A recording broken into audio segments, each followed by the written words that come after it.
Mucho gusto que esté aquí en el estudio esta tarde, estará colaborando cada semana, hablando de distintos temas, ahora de Telecán, que es pues el que ocupa buena parte de la economía del país. A mi compañero además en las páginas de la sección de dinero del periódico Excelsior como columnista y además socio de Teconomics, mi tocayo Rodrigo Pérez Alonso. Qué gusto. Muchas gracias, tocayo, y es un gusto estar aquí con tu audiencia.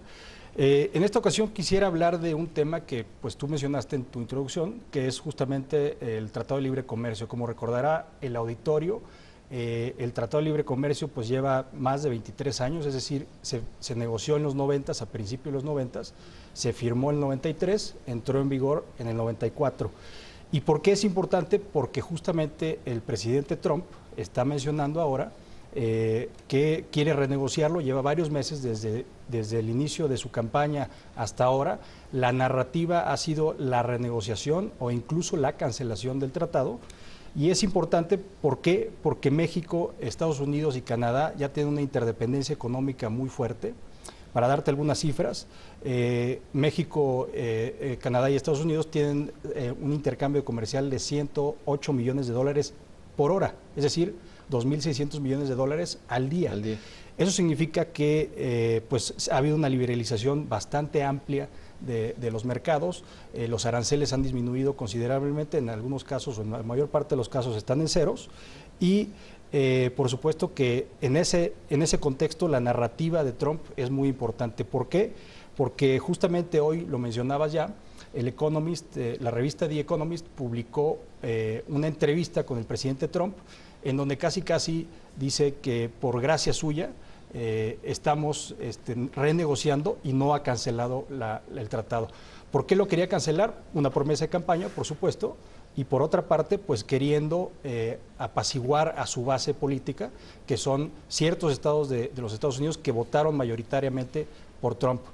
Y lo paradójico de todo esto es que de 10 estados que tienen la mayor dependencia económica y de empleos con el TLC, lo interesante es que 7 de ellos votaron por Trump. Sí, es increíble. A mí me llama mucho el caso de Texas. Gran estado podría ser una nación, la segunda mayor economía estatal de la Unión Americana, y tiene superávit comercial con México. Que alguien le avise, ¿no? 8,000 millones de dólares. Así es. Entonces, es una paradoja que lo quiera cancelar, porque al final al que más va a afectar es a su base de votantes, la gente que votó mayoritariamente por él, y entonces tendríamos un problema no solo para México y Canadá, sino también para Estados Unidos, ¿no? Ahora, me gustaría preguntarte, tocayo, ¿tú crees que se trata de un tema conceptual? Es decir, Trump no entiende que no entiende, y sobre todo, y donde ya me empezó a preocupar, es que viendo entrevistas con Wilbur Ross, el secretario de Comercio, uno pensaría que es sofisticado, que entiende un poco más, pero sigue permeando esta visión binaria del libre comercio, que es de economía 1-1, en donde pues no se trata de eso, es la balanza de pagos, ¿no? Y tiene que ver más con asuntos macroeconómicos. Así es, yo creo que el discurso, la narrativa de Trump es muy simplista, es decir, tenemos un déficit de 65,000 millones de dólares con México y de 15,000 millones de dólares con Canadá, y eso entonces es en automático y per se es malo. Pero lo que falla en darse cuenta es que desde el 94, cuando se firmó este tratado, se ha triplicado el número de transacciones comerciales y la cantidad de transacciones comerciales entre estos tres países. ¿Y qué es lo que está buscando México? Creo que también es un punto importante, porque se menciona mucho Estados Unidos, se menciona mucho la narrativa de allá, pero a veces pues estamos viendo México como una víctima. Yo creo que no podemos verlo como víctima. Más bien, creo que se está haciendo los pasos correctos para enfrentar esta situación, sobre todo, y lo más importante es que no se acepten ultimátums de cualquier actor político en Estados Unidos, ya sea Trump o su secretario de Comercio, o incluso el negociador principal, que todavía no ha sido ratificado por el Senado, Ritzinger, creo que es su nombre, así es un nombre difícil de pronunciar. Sí. Y pues obviamente el segundo punto que quisiera enfatizar es que se está diversificando las negociaciones con otras regiones del mundo para que Estados Unidos se dé cuenta que no estamos o no dependemos exclusivamente del comercio con Estados Unidos. Y eso es lo que está pasando. La semana pasada, la ministra de Comercio de la Unión Europea estuvo en México, y son mensajes políticos de negociación comercial. Y la tercera que quisiera mencionar brevemente es que se está empaquetando la negociación, esta es una estrategia de negociación, se está empaquetando la negociación con temas tan importantes que no venían originalmente en el TLC, como seguridad, asuntos migratorios, e incluso se están tomando algunos puntos del llamado TPP, el tratado o el acuerdo transpacífico que canceló Trump al inicio de su gobierno, ¿no? Sí, yo vería tres avenidas en esto que menciona, porque justo la semana pasada Ildefonso Guajardo, el secretario de Economía, que es el negociador, más allá de Luis Videgaray, el canciller, que también está viendo otros asuntos, pues decía, Trump se podría anotar una ventaja relativamente fácil si nos atenemos a lo que se había negociado desde 2005 más o menos en cuanto al TPP, porque es pues la renovación del acuerdo, quizás meterle temas energéticos, de telecomunicaciones y comercio electrónico que han quedado relativamente desactualizados con respecto a la realidad global. Esa pudiese ser una opción de Trump, aunque luego observando la retórica, entrevistas como la que hoy se da a conocer de The Economist, parecería que no entiende, es decir, si el cálculo fuera puramente político, uno pensaría que ya hubiera bajado la narrativa para ir preparando a su base y decirles estos son los beneficios, pero se mantiene la misma y no parecería que entiende, y eso es lo que puede resultar preocupante, que se ubique en un terreno irracional por falta de entendimiento. Y yo creo que al final, como bien dices, Trump, pues una cosa es estar en campaña y otra cosa es ya gobernar y estar en una administración. En campaña a veces se dice de todo, pero ya que entras a la administración, te sientas en ese asiento, te ponen la banda, digamos que en Estados Unidos no se le pone la banda, pero se sienta en el asiento.